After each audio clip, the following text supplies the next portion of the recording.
Long ago in the High Fructose Nebula, the caffeine-rich planet of Soda-13 was a thriving home to the Carbonites. Life was simple, and all was at peace until the Tea Party attacked. The intergalactic Tea Party plagued the Carbonites with a planet-wide drought, succeeding in creating a world not worth living in. A world without soda.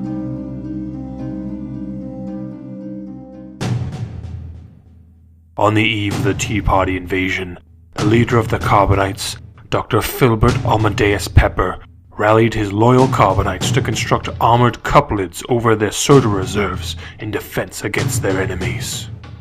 Their CO2 cannons were brought online, and Dr. Pepper's elite caffeine defenders were ready.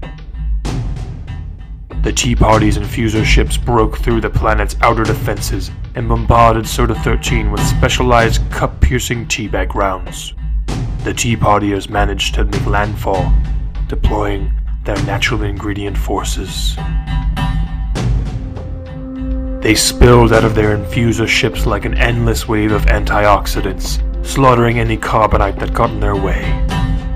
The caffeine defenders held the line with great heroism, but the natural ingredients were too much to hold back. One by one, the armored lids, now weakened by the teabag rounds, fell into the hands of the Tea Party. The Carbonites were confused as to why the Tea Partiers would want to invade their soda stores, but soon enough it became clear to them. A long red carpet unraveled in front of Dr. Pepper with natural ingredients by its side. A trumpet in the distance signaled the arrival of the Tea Party's leader, Commodore Chamomile.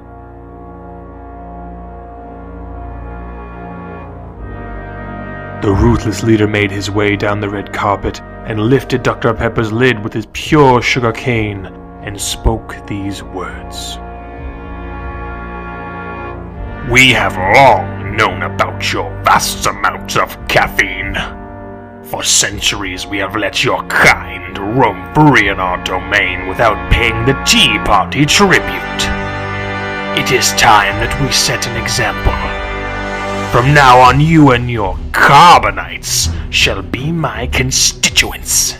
Every breath you take and every move you make will be in service of the Tea Party. What is yours is no longer. Defy me and your race will be purged from time itself. What do you say? Before the stunned leader of the Carbonites could reply, a violent explosion prevailed the air. To the east, a 2L-class rocket careened into the sky at maximum viscosity, punching through the Tea Party's orbital blockade. Little did the Tea Partiers know that housed in the rocket was the 112th Expeditionary Division, known as the Bonus Sodas. The Carbonites' last and only hope to gain freedom from the leafy clutches of the Tea Party. The infuser ships gave chase to the 2L, but could not keep up, and so the 2L drove out into the unknown, searching for a way to liberate their fellow Carbonites.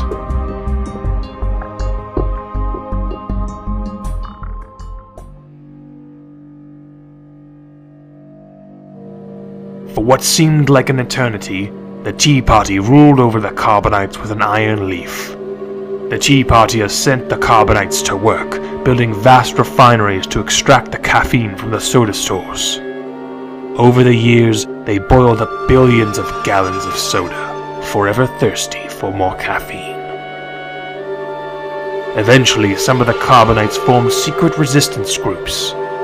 They discovered a once-lost superweapon deep underground at the bottom of one of Soda-13's largest soda stores. This weapon held such great power that the Carbonites of ancient times past buried the weapon after they were forced to use it in the Great Carbonization Wars. The Resistance didn't know the full extent of this weapon's power, but they were desperate and thirsty. They activated the weapon.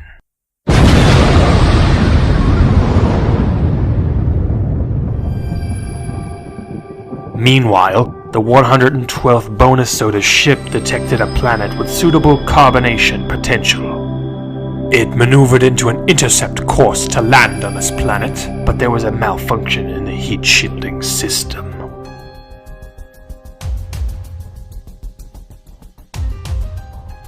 When that system failed, the ship lost integrity and broke apart over the lower atmosphere. The bonus sodas were unaware of this disaster, but were nonetheless safe as they were cryosleeping in specialized armored cups. In the thousands, the cups rained down onto the planet known as Earth.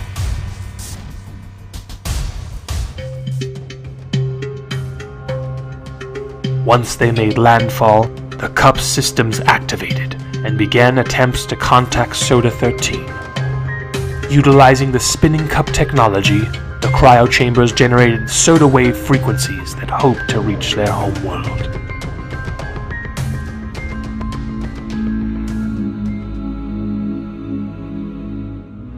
Back on Soda 13, the Resistance group resurfaced to find a planet devoid of life and completely in ruin.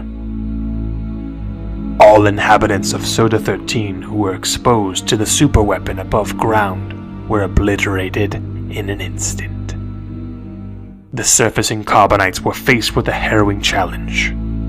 They had to rebuild.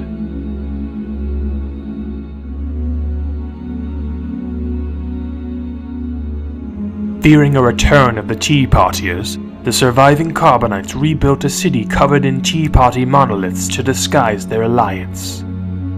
Weeks after the superweapon activation, later known as the Quenching, the governing council of the Tea Party's home planet became concerned with the whereabouts of Commodore Chamomile. In an effort to confirm Chamomile's dominance of Soda 13, the council pointed their orbital telescope to Soda 13's surface. Luckily for the surviving Carbonites, the council only pointed their gaze towards the disguised city. Happy with their observations, the Tea Partiers ended surveillance and let Commodore Chamomile rule Soda 13 without any further contact.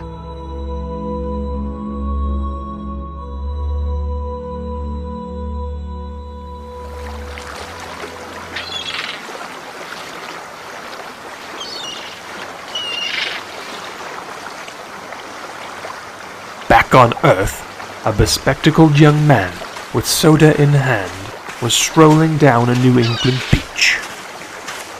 During his stroll, he heard a faint beeping sound arising from the hot summer sand. He approached the sound with a fearful yet curious attitude. Beads of condensation rolled down the edges of his cup as he dug towards the origin of the sound. After much digging, the man was starting to unearth the source. Just as he was thinking to himself that the object resembled a cup lid with a straw sticking out, the mysterious object lurched up out of the sand.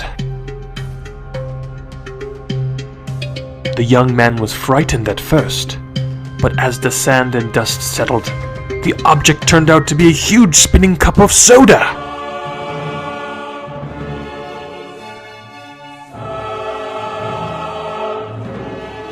The cup was beautiful. It had a bright and vivid blue and red heraldry painted across the side, bearing the visually proud wordage of soda. The straw was gleaming white that seemed to emanate an otherworldly glow. The young man approached the levitating soda cup. When he touched it, something happened that would change his life forever.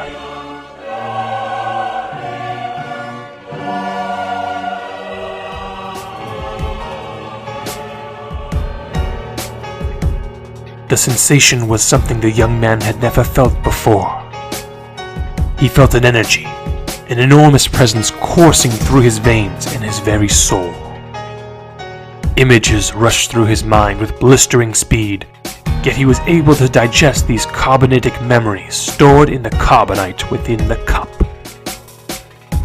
The energy coalesced with his deep love for soda, which was the event necessary to reactivate the cup's failsafe emergency return system, sending the cryochamber skyward towards its home.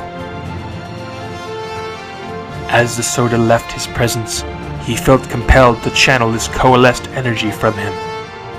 With a bellowing yell, the young man echoed to the heavens, "Bonus soda!" A phrase of great pride to the Carbonites and to the 112th.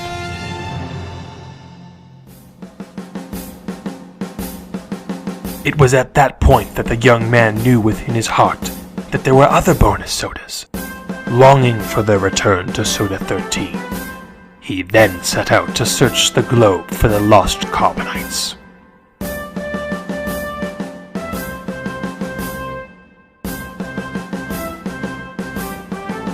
After many years, of which felt like centuries, the young man found every last one of the bonus sodas. Upon touching the last cup, he was surprised when his hand would not come away from the cup wall. He tried to break away as the cup began to launch, but it was already off the ground. A caffeinated force field enveloped his body and put him under cryosleep as the cup left the atmosphere.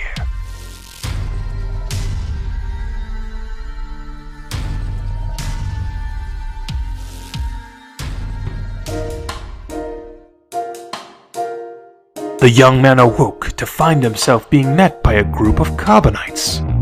Their leader, who was the son of Dr. Pepper, greeted him with absolute delight. The ruler led him to a tall chamber, of which Carbonites gave him the most stunning of soda jewelry that smelled reminiscent of grape soda. They led him to a balcony overlooking the new Carbonite city.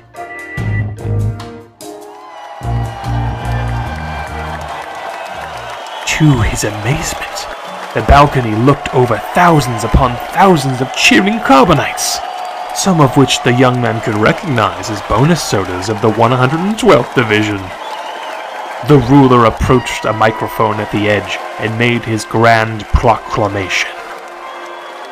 "I, son of the great Dr. Pepper, Filbert Pepper, do hereby award this hero of strong will and great Brierly the title of Soda Drinker Pro, the highest and most prestigious award a Carbonite could be given. Welcome home, brother.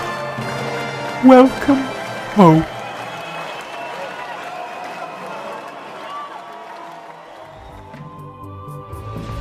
Epilogue. The young man would live out the rest of his days on Soda 13. He wanted the plight and the voices of the Carbonites to be heard. He created a grand narrative that could be understood by all life forms in the universe.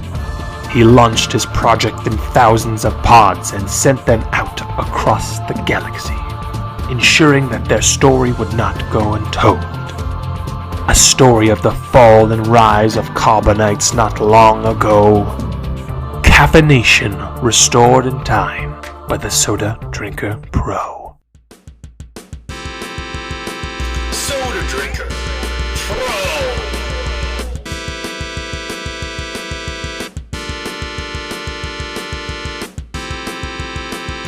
Soda Drinker Pro!